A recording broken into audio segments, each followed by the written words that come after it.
we don't have those hard moments, how do we learn to appreciate the moments that are all sweetness and beauty? Thank you for hanging around. All the teepees are down. Trailers are gone. Powwow is done. Thank you for hanging around. Hey oh, hey oh, hey oh. Oh, how life is sweet. Oh, what a treat. Just you and me, tapping our feet. It's our arbor tonight. Hey, oh, hey, oh, hey, oh. Way, oh, hi, oh, hey. Way, oh, hi, oh, hey. Way, oh, way, oh, ho. Way, oh, way, oh, ho. Way, oh, hi, oh, hey. Hey, oh, hey, oh, hey, oh. I want to welcome to Moccasin Track a little bit about you from the bio that the Red Hawk Talent Management put out. And we found out that you are an actor and graduated from the school there in Quebec. Tell us a little bit about yourself and your work. My name is Andawa Laveau, which means river, Andawa, from the Wendat nation. I speak French, so that's why I have a little bit of accent.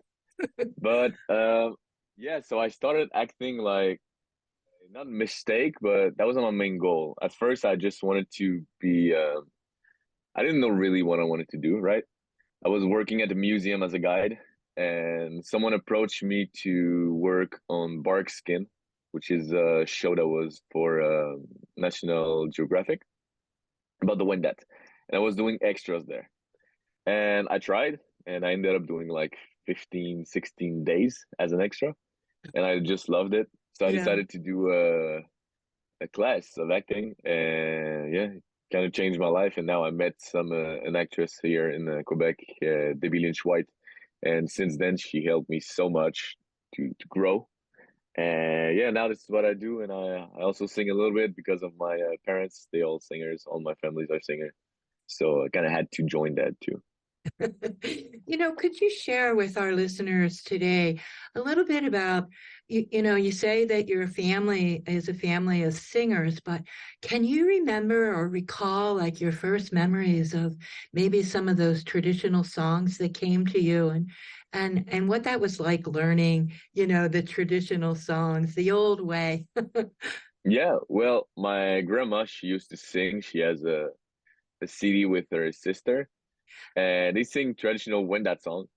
So my uncle also learned them, which he taught me as well. And my father, he's a singer, but he sings more of the French classic music that we have in Quebec or France, but mostly here in Quebec that he sings.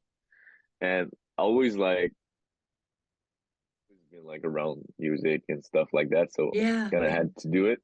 But for the Wendat songs, that was really my uncle that taught me pretty much everything. He was doing the Cirque du Soleil for 11 years, and he stopped when COVID started.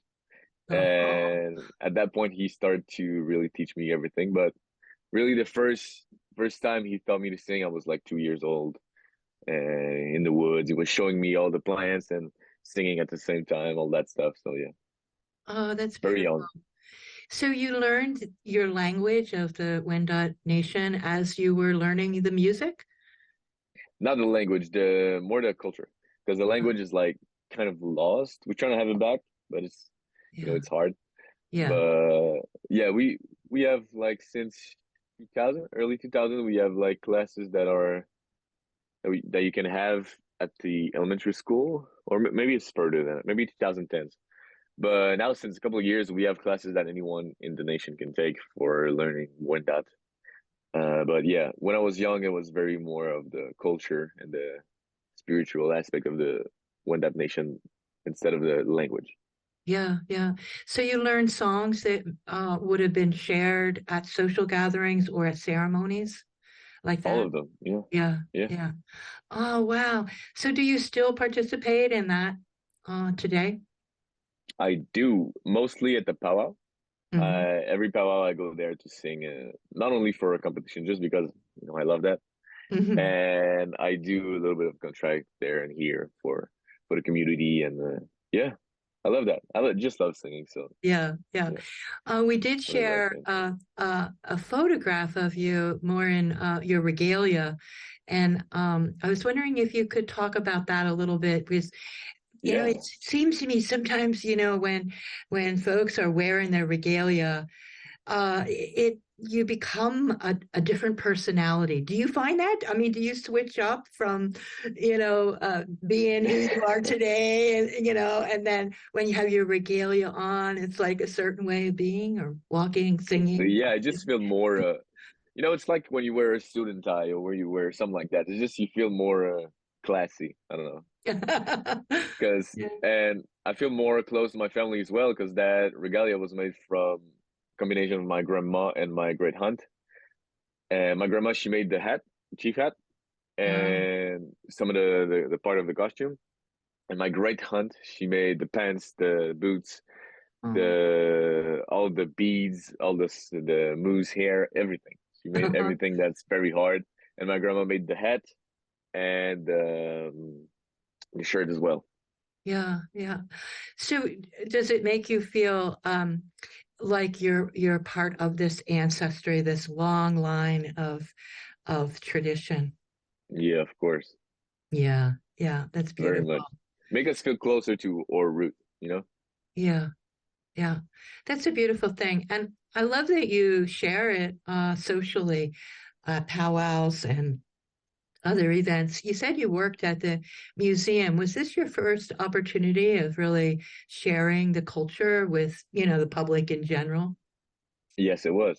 I Uh, was 16 years old, and I at the museum in Wendat, you have the museum and the hotel, which are both like together. And I remember I was like 15, 16 years old, and I gave my resume there for the plunge for washing dishes. oh, And they called me saying that they wanted me to be at the museum because my uncle was also a guide before me for 10 years when he was the same age as me, basically at 16. And the woman that was the boss there, she knew him and she contacted me and said, "You will not do the plunge, you will be a guide." And I said, "Why not?" So I went there, I tried, and I loved it. I ended up doing this for 4.5 years in and out until I became the museum coordinator for like 2 months, and then I quit to pursue my career. Yeah, yeah. Wow, you must have learned a little bit more about the history of your people. And I was wondering if you might want to share some of that because we're here in Vermont, you're in Quebec, it's not that far away. I wish my Abenaki co host was here because when I said we were going to interview you, he said, "Oh, he's probably my cousin." And I was wondering if you feel that you might have relatives, because there's not really a border. It's just, uh, Yeah. the land, right? So, um, can Well, you we share some of your feelings and about that? yeah, we checked me and my uncle actually. We checked our like our roots where we came from. Yeah. On my grandparents' side, on my mother's side, there's no other nation than Wendat. So we're strictly just Wendat. On my father's side, it's more like Quebecers, white and Mi'kmaq from Oh, Gaspé. oh. So that's all I know. I don't know more about my father's side because it's like a little bit hidden because like his grandparents didn't want to tell that they were native because they want to keep their right, go to school and etc. But yeah, on my side, though, we know that it's all Wendat, but when we say Wendat, it's like the Wendat Confederation because at first the Wendat is like a big confederation based of 4 or 5 nations that we all separate. Like a couple went to Detroit, Oklahoma, Michigan, and Hmm. the rest went to here Wendake, well, in Quebec, but mostly now only in Wendake. And maybe I have some relative other places, but I don't know of. Yeah, it's kind of fun to think of that. And I know that a lot of folks are going through this process of native identity and Yeah, really looking at their roots and, and figuring that out. And I think it's a beautiful thing to celebrate that, heritage that you have. And the others that work with you in the museum, are they also of the same roots, or um, how does that? we had a bunch of Wendat. Now, not that much. I'm not sure, but I know it's mostly First Nation from other nations, but mostly First Nations. Yeah. Yeah, you mentioned the Confederacy. I was wondering if you could tell a little bit more about that. Some of the people you say moved further west, Oklahoma. Um, what? Yeah. When did the Confederacy first develop or come together? So first developed, we don't have a date, so that maybe it's 15 to 20,000 years ago, but Wow. we don't know. Well, when I say we don't know, I'm not sure the exact date. I don't Yeah, want to yeah. go further than that, but I know that we separated in like 1645, like that, because we were like the Wendat, the nation of the court, us, we were allies with their religion, and we decided to stay with them to keep our tradings, to keep our lifestyle. Follow the Yes. religion. You get goods, right? At that time, it was that. Right. Right. And the other tribe decided to stay out of that, so they lost their trades, they lost everything, and they moved. So they moved more further southwest, southeast, no west, Yeah. like Yeah. Oklahoma, Detroit, Yeah. and they became another tribe, the Wyandot. Uh-huh. And we followed the religion, and we moved and kept the same name, Wendat, the name of the confederation, instead of just having our nation. So right now, since we were about 3,000 in 1649, 1645, and we separate. So 2,400 went to Detroit, Oklahoma, Michigan, the Wyandot, and Yeah. 600, the Wendat, went to Quebec, so Old Quebec, at Ancienne Lorette, the island of the St. Lawrence. What's it called again? Orleans, the island of Orleans, and finally here in 1697 in Wendake. Uh-huh. So we moved a lot, but mostly because of the religion. We didn't share the same agreement, Yeah. Yeah. So today, do you get along with the government of Canada? And can you talk about that relationship a little bit and how that's developed over time? I don't know that much about politics. I don't get Yeah. too much interest in it, but I know of is that it's getting better and better. That's all I know. I don't know very much about that. I don't look too much in that for now. Uh, I'm more focused on arts, but eventually I want to maybe get into politics, but not right now. Yeah. Definitely not right now. Yeah, I really applaud your efforts in your acting career and your music. Can you talk a little bit more about your music? And I understand that maybe you've got some music that's being produced now that may be available in the future for people to hear Yeah. hear you. We look forward to So that. yeah. So what I've been doing for since 16 years old is traditional Wendat singing. So with my hand drum and just my voice and nothing else. Just doing not even a microphone, or sometime a microphone when I'm in a big audience, but mostly just my voice and my drum and Yeah. a traditional singing. And now for maybe the last 1.5 year, I've been trying to do more bigger things. Like I've been working with another Wendat, Geneviève Gros-Louis Solomon, which is also in Red Hawk, Yeah. and we are working on a project where we do like a little mix of Wendat singing, like traditional part, with the modern like mixing that we can have, the access of that Uh-huh. mixing, like you put a hand drum and you double it and you make it louder, so it's just like bigger, or you put my voice and you do like 100 takes of that, and you put them together as like a harmony of myself, and we did Oh, a thing wow. like that. And it's gonna Yeah. be out soon, hopefully. Great. We're still working on it, and she's working a lot on it. And yeah, so that is the project I'm going on right now.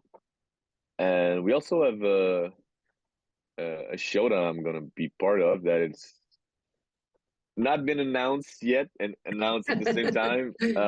It's like with we have producers of the Cirque du Soleil, and it's a show called Ancestor. It's gonna be should be a world tour, and this is gonna be a big show about my great grandfather, Avec Gros Louis, and Nikola Tesla because he was like a friend of him. Uh-huh. So yeah, we're trying to mix both, and it's kind of what I'm just saying, like the culture, the traditional part, and the modern. Yeah. Great grandfather was doing at the time because he was a guide in the forest. Oh. He was guiding like big rich white people, Hmm. and like Nikola Tesla, and Hmm. he was his guide, and with a bunch of like in the show we're trying to make like the electricity of Tesla and the Wow. traditional part of the Wendat, and it's like a big show around this Yeah. thing. Like I don't know if you can imagine a color like all purple and like flash and stuff like that. It's a good show. It's gonna be good. Yeah. Should be out this summer. Well, people are becoming more aware of Tesla and the work and everything, and I think people are, wanting to be educated about electricity Yeah. because we're all using it. And I love how you bring your traditional music and then, add these voiceovers. And I'm excited for you and hope that we can. Share that music with our listeners in the future. That's really cool. I hope so. I'm not Yeah. the one with these ideas. I just sing. My uncle, Christian Laveau, he's the one that created the show with a Uh-huh. bunch of other people that I don't know their names yet because I didn't met them yet. Yeah, But yeah. and also the producer for my music is Geneviève. She's doing great. She's awesome. So she got all these ideas. I'm just singing my Oh, voice. yeah, yeah. Jenna, is she the classical fiddle player and cello player? Yeah, I'm thinking of the same person. Yeah. Oh, yeah. fantastic. Yeah. So that's a beautiful thing, and we look forward to, hearing more about that and actually hearing it. So, will you be able to use some of your acting with that? Will there be some making of movies along with this show? I think so. We're not sure yet. We're still in the process of the pre-production, but eventually, hopefully, it's gonna happen. Yeah. That's beautiful. That's really beautiful. Um, what else would you like to share with our listeners today, that that you're working on that maybe we haven't mentioned yet? Is there anything Yeah, else I that do you have something. I have a podcast. It's in French, but move and go wider eventually. But what we do with that is a little bit the same thing I was saying is always live from is the modern indigenous. Like an indigenous is not someone that's like real traditional all the time. I do not wear like shirtless and moccasins every day. Of right, course, I right. like my moccasins, but I like also my Nikes, and I like Yeah, to yeah. have my mark and stuff like that. And I Yeah, like to be in my car, and I'm not always in a canoe. of course. Yeah. And that's the main goal of my art, what I'm trying to do. And with that podcast is a little bit of speaking about that because we got some people on the show, and what we talk about is like how we can still be within the culture Yes. without going to the forest every day or stuff like that. Of course, we like going to the forest, but it's still doable with the technology that we have today. Like we are using a podcast for oral transmission, which is the main way of telling stories is by like speaking it or singing it. That's what we do with the network that we have today. So that we're trying to use the technology to make our tradition bigger or wider and have more people to be interested in it.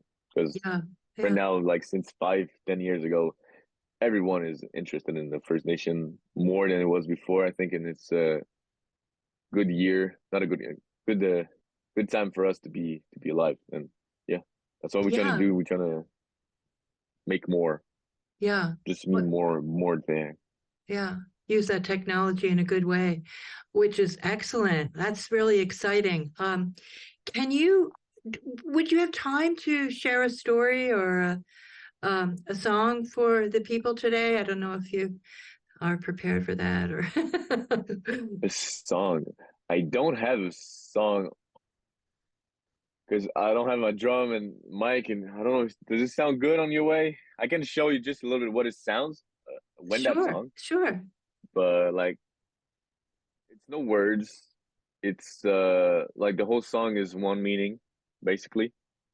With the drum, what I'm gonna do usually is like two different rhythm. I like to do the heartbeat, like it's basically just a heartbeat, or footsteps, like warrior steps or animal steps, like walking or running. Anyway, and the first time I sing, because when you sing with the drum, you're trying to link your drum beat, your rhythm with your heart, right? And the first time I sing, I was like 16, 17 years old at the powwow. I was very stressed. And I was No. doing the walking rhythm. And I was so stressed and I'm trying to connect to my heartbeat and stuff. I was like sprinting. I was like super stressed. So my drum was going super fast. Uh-huh. And you can see it on I have clips on my house that I like to look when I feel stressed. And I say, well, it could not be worse than that. So when I look at this, I'm like, okay, yeah, I was going so fast. So now I'm trying to just calm down when I perform. And yeah, so you have different songs. Every song has a meaning. You have a song for be thankful to the moon. You have songs to be thankful to the warriors and every kind of thing. And it's always to be grateful of or be thankful of. You never ask something. It's always to be thankful or grateful. So you have a couple that I do. It's for being grateful for having north, south, east, west. Usually you do that every at the beginning of a song or a show for just like having your ancestors with you and feel the energy. Mhm. And also it's a good warm up for the voice. So yeah, you just do oh yo we ha ya yo we ha ya like that, and with the echo and stuff, usually Yeah, sounds yeah. really good. Yeah, yeah. Well, thank you for sharing a little bit of that, a couple notes of that as and also the explanation of it is beautiful. It's Um, important, yeah. it's really important, and I think it's important too to that we understand it better, and then we can have mutual respect for each other and for the music and I find that that's so important for people to understand Yeah. really what it means when you slow down and different beats and so it's a beautiful thing. Thank you for sharing that. um, we probably don't have too much more time, but I am so grateful that we did get a chance to chat with you. And perhaps as you move along with your new project, you'll come back and share more with us how that's going. Of course, that'll be a pleasure. I'm excited for you, and it sounds like you're really at the beginning of this wonderful journey. Like Oh you yeah. like you said, you hope it becomes a world tour. So that's really very exciting. Um, in closing, would there be a message that you'd like our listeners to take away from this conversation Oh today? yeah. Oh yeah. It's just the one thing I've always told myself. It's just why not? I'll always been living with that. Like, why can someone can and I cannot? Like, because I live on a res, no, I can do it. So I've always lived like that. My uncle is my uncle, and my father are two of the best role models that I've always looked up to, and my grandma and all my family basically. And for example, my uncle, he was living in Wendat like me, was doing the same thing, guided tour.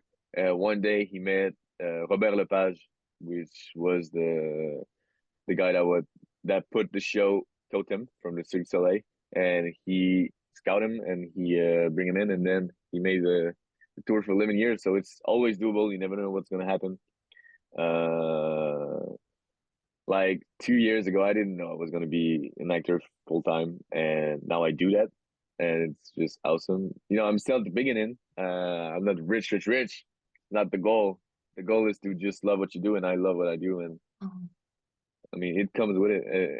If you just do the things because you love them, you're never gonna stop. Like, of course, if I say I want to be an actor because I want to be popular, I want to be rich, it's never gonna work. yeah, If I want it to work, it needs to have a deeper meaning.